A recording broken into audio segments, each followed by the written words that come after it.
নমস্কার বন্ধুরা, কেমন আছেন সবাই? আহারে বাহার রান্নাঘরে আপনাদের সবাইকে স্বাগত জানাই।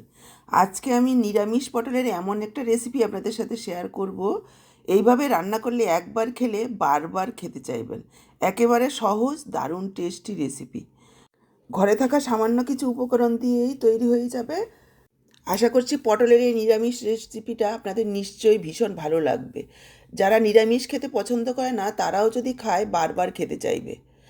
তো চলুন আর দেরি না করে রেসিপিটা দেখে নেওয়া যাক। পটলের রেসিপিটা করার জন্য দেখুন আমি এখানে 300 গ্রাম পটল নিয়েছি। এবার পটলগুলোকে প্রথমেই ধুয়ে নিয়েছি।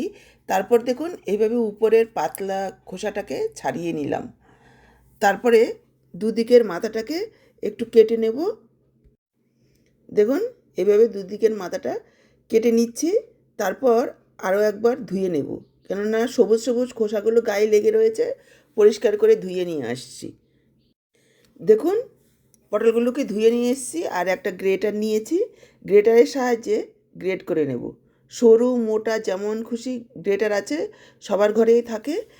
গ্রেটার দিয়ে গ্রেট করে নিতে হবে। দেখুন এইভাবে। যদি পটলের বীজগুলো খুব শক্ত হয়, শক্ত বীজগুলোকে ফেলে দেবেন, কেননা খাওয়ার সময় মুখে পড়লে খেতে ভালো লাগবে না। একটু কচি দেখেই নেওয়ার চেষ্টা করবেন। তার মধ্যেও দুই একটা অনেক সময় বীজ থেকে যায় শক্ত, সেগুলো বেছে ফেলে দিলেই হবে। আমি পুরো পটলগুলোকে এইভাবে গ্রেট করে নিচ্ছি। আজকের রেসিপিটা দেখে যদি ভালো লাগে, এই রকমই দারুণ টেস্টি সহজ রেসিপিগুলো পাওয়ার জন্য আহারে বাহার রান্নাঘর চ্যানেলটাকে সাবস্ক্রাইব করবেন। ফেসবুক পেজ থেকে দেখে থাকলে পেজটাকে ফলো করবেন। দর্শক বন্ধুরা, এই রকমই আরও অনেক নিরামিষ সহজ রেসিপি রয়েছে আমার আহারে বাহার রান্নাঘর চ্যানেলে। দেখুন সবগুলো পটল আমি এইভাবে গ্রেট করে নিয়েছি। এবার সাইডে রেখে দিচ্ছি। আমি আর বীজগুলো বেছে ফেলছি না, কেননা বীজগুলো খুব একটা শক্ত নয়। এদিকে দেখুন হাফ কাপ ছোলার ডাল 3-4 ঘন্টা আগে আমি ধুয়ে ভিজিয়ে রেখেছি। ডালগুলো খুব সুন্দরভাবে ভিজে গেছে। এবার জল ছেঁকে মিক্সচার জারে নিয়ে নিচ্ছি। সাথে দিয়ে দিলাম 2টো কাঁচা লঙ্কা। তারপর দেখুন পেস্ট করে একটা বাটিতে ঢেলে নিয়েছি। এবার দিয়ে দিলাম পরিমাণ মতো লবণ, সামান্য কয়েক দানা চিনি। একটু মিষ্টি দিলে খেতে ভালো লাগবে বড়াগুলো, একটু মিষ্টি মিষ্টি হবে। সামান্য একটু হলুদ গুঁড়ো দিয়ে দিলাম। আর দিচ্ছি 1 চিমটি হিং, 1/4 চামচের থেকেও কম। এবার খুব ভালোভাবে ডালটাকে একটু ফেটিয়ে নেব। এভাবে ফেটতে ফেটতে দেখবেন ডাল অনেকটাই পাতলা হয়ে যাবে আর কালারটাও একটু ফ্যাকাশে হবে। তাহলে কী হবে, বড়াগুলো খুব সুন্দর ফাঁপা আর মুচমুচে হবে, শক্ত হবে না। দেখুন প্রায় 1 মিনিট মতো ডালটাকে ফেটিয়ে নিয়েছি। আর এদিকে গ্যাস অন করে কড়াই বসিয়ে দিয়েছি। কড়াতে দিয়ে দিলাম কিছুটা সাদা তেল। তেল গরম হয়ে গেলে বড়াগুলো দিয়ে দেব।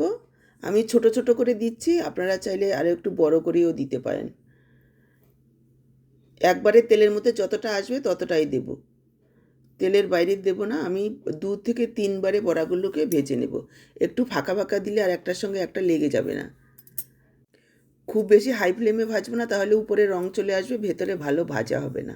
একটু মিডিয়াম লো ফ্লেমে রেখে ভাজলে ভেতর পর্যন্ত একেবারে মুচমুচে হবে, বড়াগুলো খেতে ভালো লাগবে। দেখুন বড়াগুলো প্রায় 1 মিনিট মতো এক পিঠ ভেজে নিয়েছি। এবার উল্টে দিচ্ছি। এবার এভাবেই উল্টে পাল্টে একেবারে মুচমুচে করে ভেজে নেব 2-3 মিনিট সময় নিয়ে। দেখুন প্রথম ব্যাচের বড়াগুলো তুলে নিয়েছি। এভাবেই সবগুলো ভেজে তুলব। দ্বিতীয় ব্যাচের বড়াগুলো ভাজা হতে হতে এদিকে দেখুন আমি একটা মশলা রেডি করে রেখেছি। বাটিতে নিয়েছি 1/2 চা চামচ পরিমাণ হলুদ গুঁড়ো,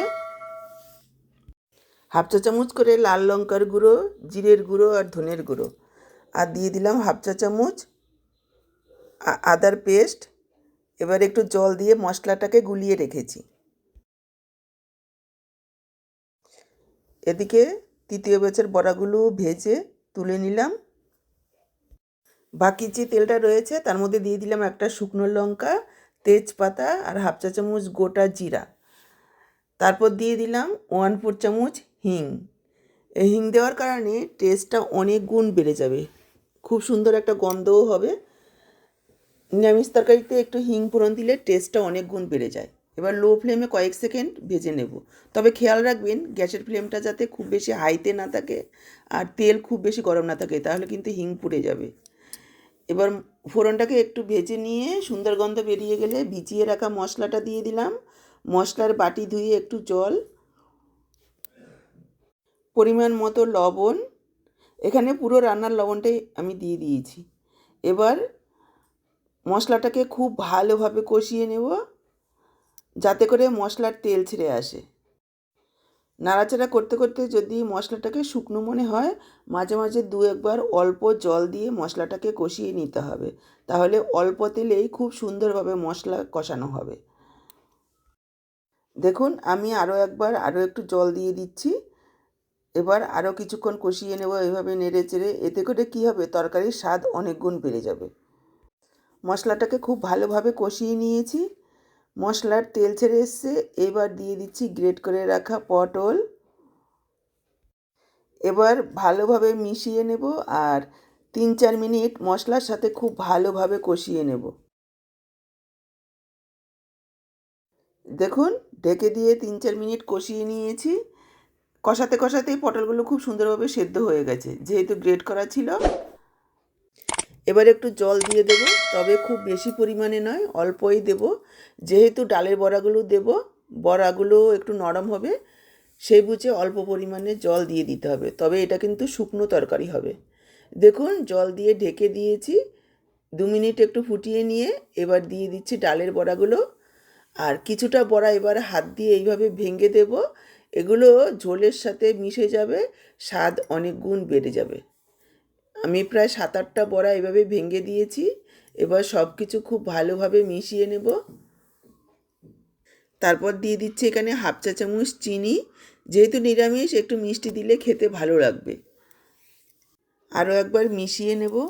এই পটলের তরকারিটা এতটা টেস্টি হয় না বন্ধুরা, যদি রান্না করে খান তাহলেই বুঝবেন যে আগে কেন জানতাম না এই রেসিপিটা এতটা টেস্টি।